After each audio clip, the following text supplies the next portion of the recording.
আমি আজকে আরো আনন্দিত হয়েছি এবং আমি মনে করি যে আজকে আপনাদেরকে কাছে পেয়ে আমার শক্তি আরো অনেক বেড়ে গিয়েছে।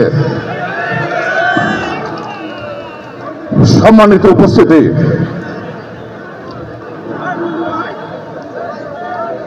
আপনারা জানেন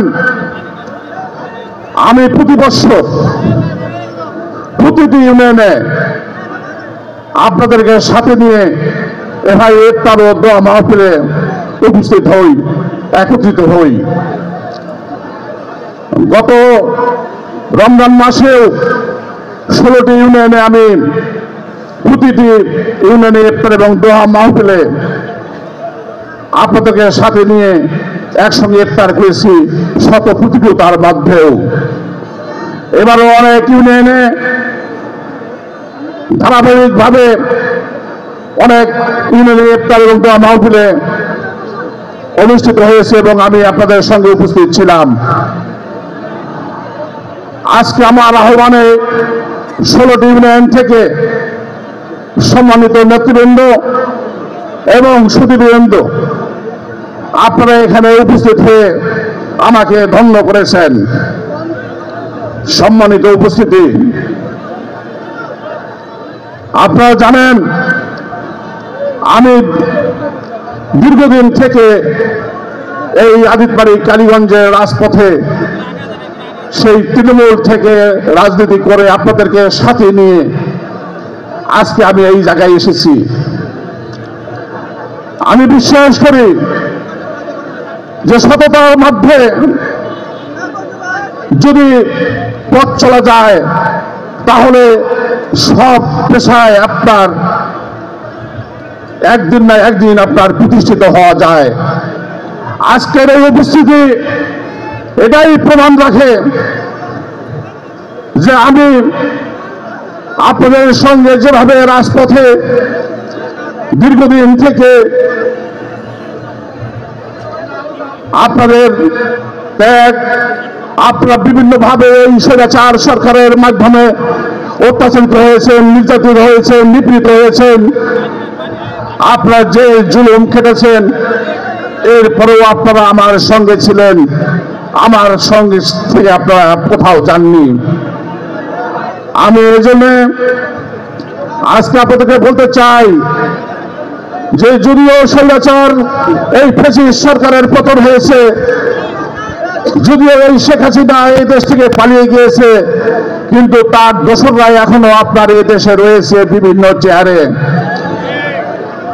আমাদেরকে সজাগ থাকতে হবে, সতর্ক থাকতে হবে। এখনো বিভিন্নভাবে ষড়যন্ত্র চলছে।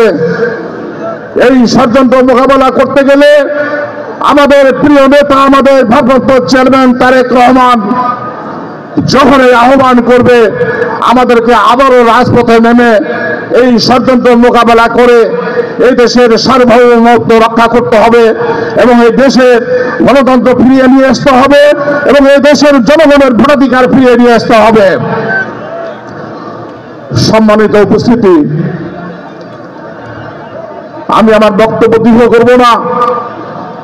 আমাদের রাজনৈতিক মা, আমাদের প্রিয় নেত্রী, তিনবারের প্রধানমন্ত্রী এই ফ্যাসিস্ট সরকারের মাধ্যমে দীর্ঘদিন জেলে থাকার পর উনি অসুস্থ ছিলেন, উনি চিকিৎসার অভাবে এই দেশে ছিলেন। এই ফ্যাসিস্ট সরকার তাকে উন্নত চিকিৎসা করার পর্যন্ত সুযোগ দেয় নাই। এই ফ্যাসিস্ট সরকারের পতনের পরে উনি লন্ডনে চিকিৎসারত আছেন। আমাদের প্রিয় নেতা তারেক রহমান, সে দীর্ঘদিনের ফ্যাসিস্ট সরকারের কারণে দেশান্তরিত ছিল, আজও রয়েছে।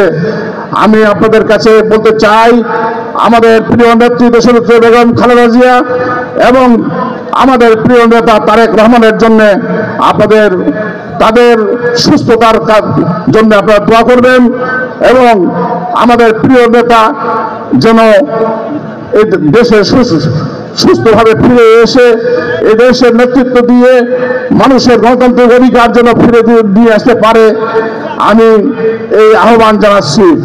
পরিশেষে আমি আপনাদেরকে এটুকু বলতে চাই আপনারা জানেন 2018 সালে এই লালমনিরহাট 2 নির্বাচনী এলাকায় আমি আপনাদের ধানের শীষের প্রার্থী ছিলাম।